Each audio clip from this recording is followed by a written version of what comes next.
since it was year one in Cleveland, now kind of building that roster a little bit more for Donovan Mitchell being your lead player, hopefully is better this year because, last year they traded for him and he kind of came into what they already had and had to adjust to getting there. And that was that core, even without Donovan Mitchell, those guys didn't make the playoffs the year before. They fell out right at the end of the season, had some injury problems. So for pretty much everybody except Donovan Mitchell that was a part of that core, it was their first playoff series. And so all around it was kind of a new experience for everyone.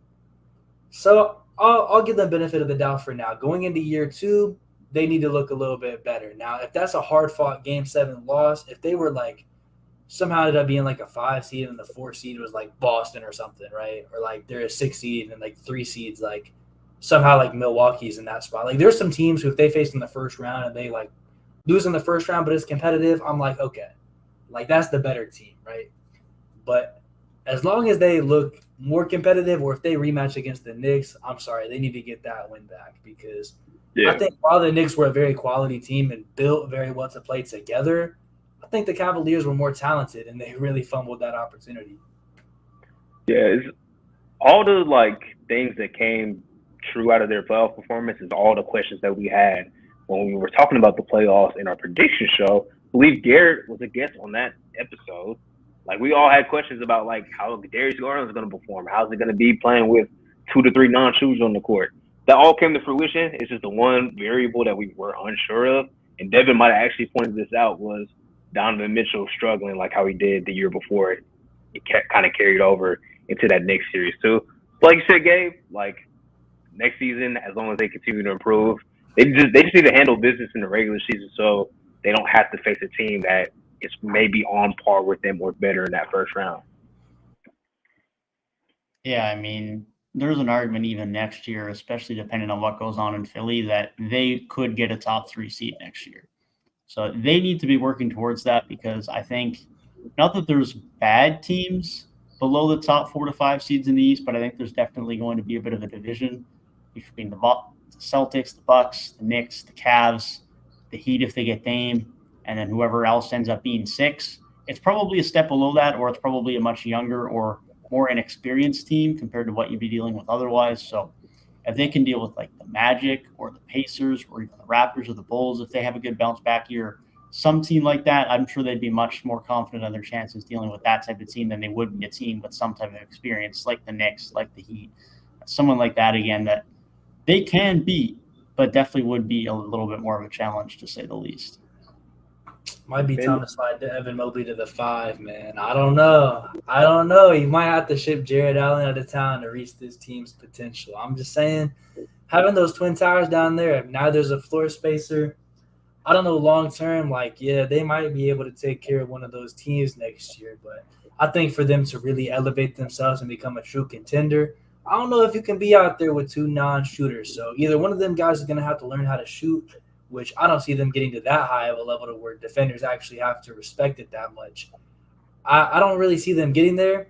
So just hear me out. I think Jared Allen's days on the team might be numbered. I think at this point, all it's going to take is Evan Mobley beefing himself up and growing into his body enough to really be able to handle the physicality of being a full-time center. And once he gets there and can really be that main strong side guy, I think Jared Allen's out of there, man. I think it's over. Yeah, that's what we hope, man. We've had this discussion a few times over the last, almost 2 years of us doing this podcast. So, yes, that's the ultimate goal. You want to see Mobley be able to be the full-time 5. But I would say don't rush it. Don't rush that timeline because, he just might not be ready, within the next year physically because he's still, even though he's been in the league a couple of years, still pretty frail, man. He got to grow into that grown man body. We've seen, guys like Kevin Garnett, Anthony Davis, even Jaren Jackson took him a few years to really beef up and be able to, defend 5s better. That's another guy that we'd probably want to see be a full-time 5 more eventually. It might just take time, so definitely don't rush it. Don't just rush trading Jared Allen because you lost one playoff series. Now, this year's similar, you get obliterated in the first round, then you might have to look to making that move. But, if you have a good year, competitive, maybe you win a playoff series, definitely don't rush it unless, something's on the table that's just too good to pass up. But I trust Cleveland, man. That front office, Kobe Allman, since he's been there, he's done a really good job getting this team ready from, The first time LeBron left, they were bad until he came back. This time they were bad like a couple years, like maybe 2-3 seasons, but now they're back to being pretty competitive and a team that we look at that should always be in contention for a top 4 seed with this current roster. Yeah, it's an interesting scenario because, like you say, I don't think you can rush Mobley to the 5 because if you do, we saw them get dominated on the boards last year with Jared Allen at the 5. And Evan Mobley is probably always going to be far from the strongest center on the court. If you make that change next year, it's going to be problematic on the postseason. During the regular season, you can probably get away with it. But in the postseason, that's going to be a problem. So, like you say, Tyrik, they either need to be patient, or if they want to win now, while Donovan Mitchell is under team control for the next 2 years, and unless they do something crazy, he probably is only there for the next 2 years. I would not be shocked to see him opt out of that player option and get way more of a bag because he's only penciled in at $37 million that year. So he's opting out regardless because we know based on what contracts are being thrown around right now, he's getting way more than $37 million. But B, he very well may want his way out, whether that's to the Knicks, like's been heavily rumored, whether that's elsewhere, who knows. But if they want to maximize this 2-year window and they indeed consider this their time, then there's an argument they move off Evan Mobley and try and fit some better pieces around, which I don't advise they do. So then maybe there is a Jared Allen trade, but it's for a different center.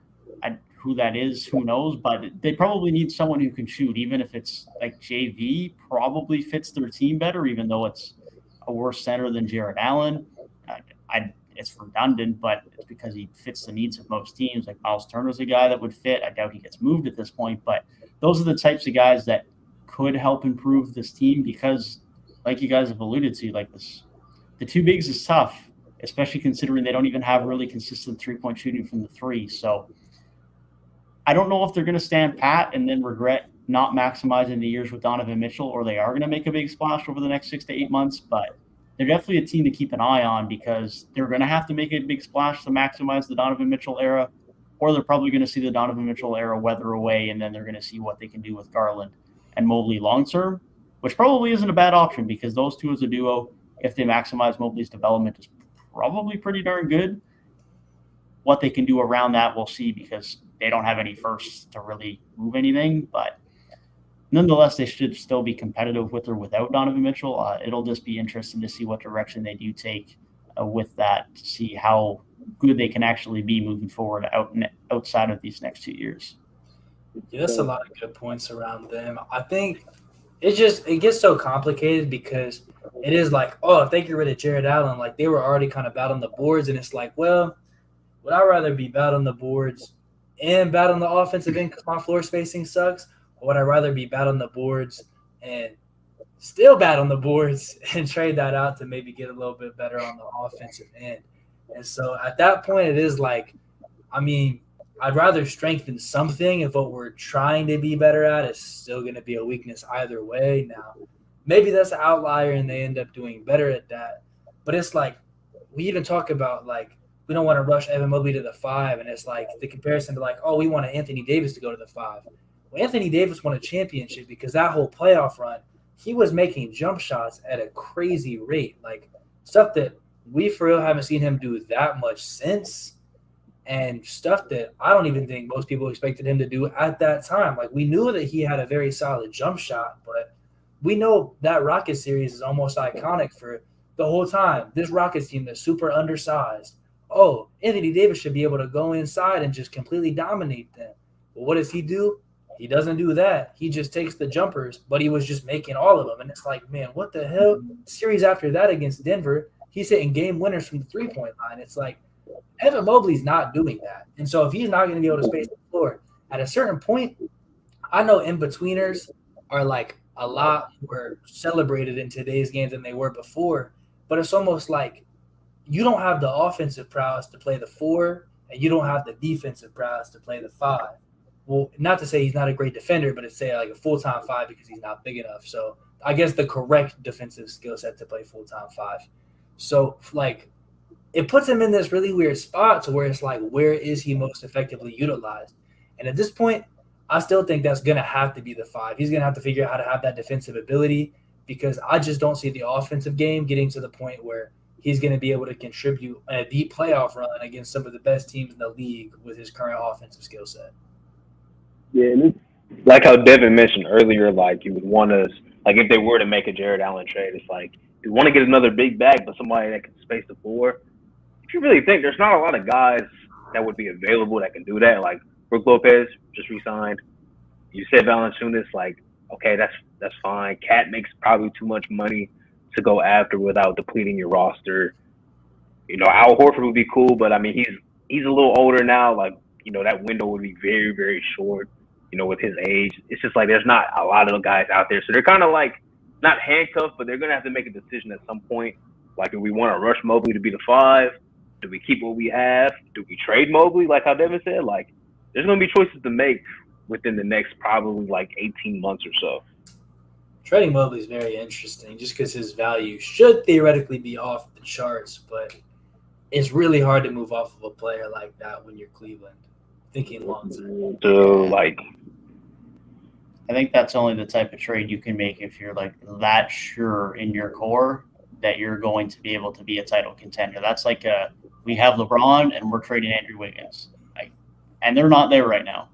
That's we have Donovan Mitchell and Darius Garland, and we're cool. Like, we're a good team, and we're probably going to be a regular playoff team.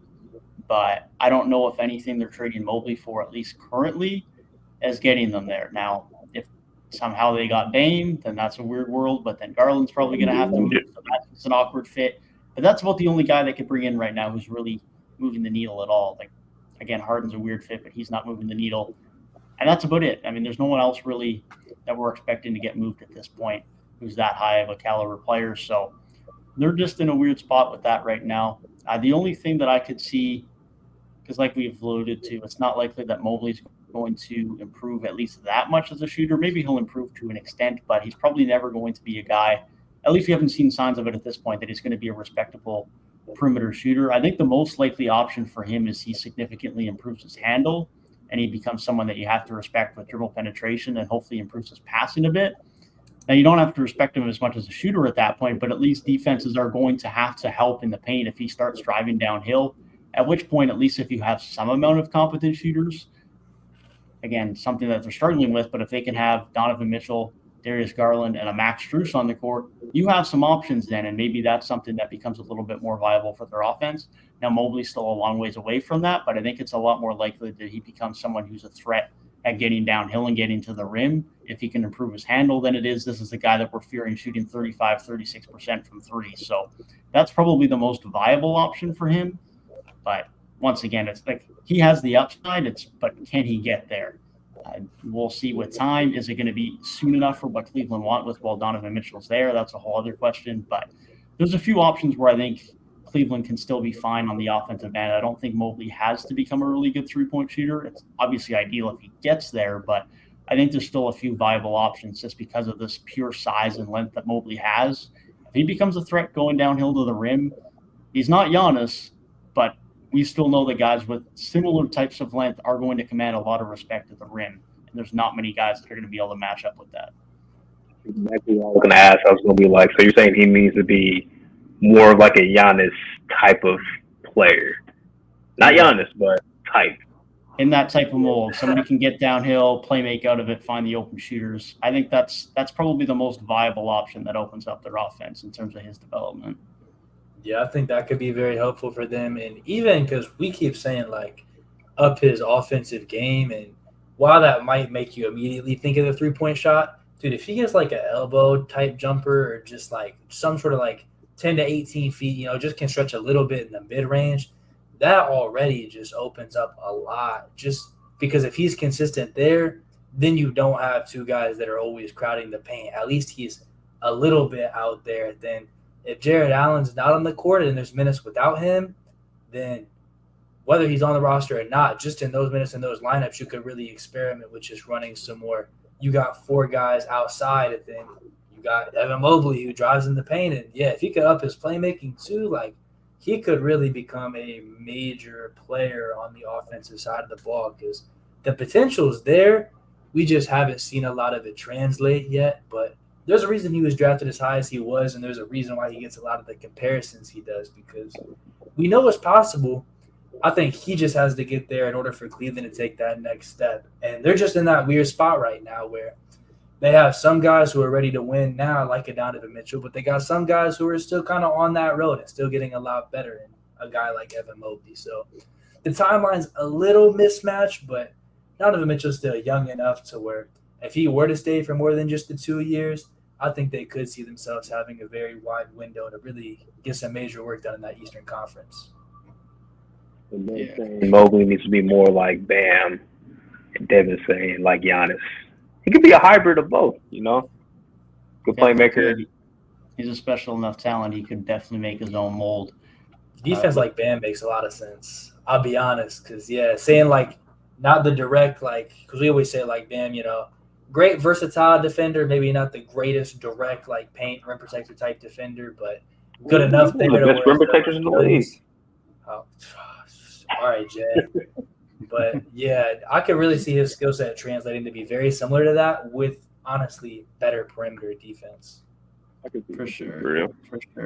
And it'll be interesting to see. I was just thinking of it now while you were talking about having some time with Mobley at the 5 when Allen's off the court. It'll be interesting to see. Not that I love George's Niang's game, but it'll be interesting to see if they do experiment with Mobley at the 5, Niang at the 4 lineups, because they actually have someone now post letting go of Kevin Love last year who they can actually play at the 4, who has enough size that I don't think they would get absolutely dominated on the glass with Mobley at the 5, because Niang does have enough size that, given he'd have to commit to that because he's never notoriously been a guy who's a great rebounder and is consistently living in the paint, but at least he does have that size that it's something they could experiment with, something that might be able to give them a few more options to get Mobley out at the 5, because otherwise, I mean, other than Niang, I don't even want to know who else they're playing at the 4. I mean, is Max Strus playing there? Like, it's rough. It's a very soft experiment too, because you got to think, if they're like, oh, like, we don't know if we really want to commit to Mobley at the 5, and like now Allen is off the roster and we're just screwed. Just running some lineups like that in select minutes, you could really see, like, could this work out? Because, I mean, let's be honest here. Like, no matter who you start at the 5, like, Embiid and Jokic are going to probably give them buckets. Like, there's going to be a lot of guys. Like, Sabonis is going to get a lot of work done down there. Like, Cat would probably get a lot of offensive work done against that. But, like, those guys are going to do it against anybody. If you put a lineup like that out there and it's doing pretty well against some guys like Valanciunas, like, does pretty well against like a lineup with like a Miles Turner at the 5 or something like that. Like, those kind of like mid-tier level guys, at DeAndre Ayton. If you're seeing some solid defensive effort against lineups like that with Mobley at the 5, I say you pull the trigger. And they have all the room to experiment with that by playing lineups like you're talking about with a Niang or somebody like that in there. Yeah, we gotta remember he's still super young too, man. Like, you know, he's still got a long ways to grow. So, you know, hopefully they just don't rush it. That's just what I hope. Like, the idea of even like trading Mobley, like, it doesn't sound realistic, but it's like they could panic depending on how this upcoming season goes.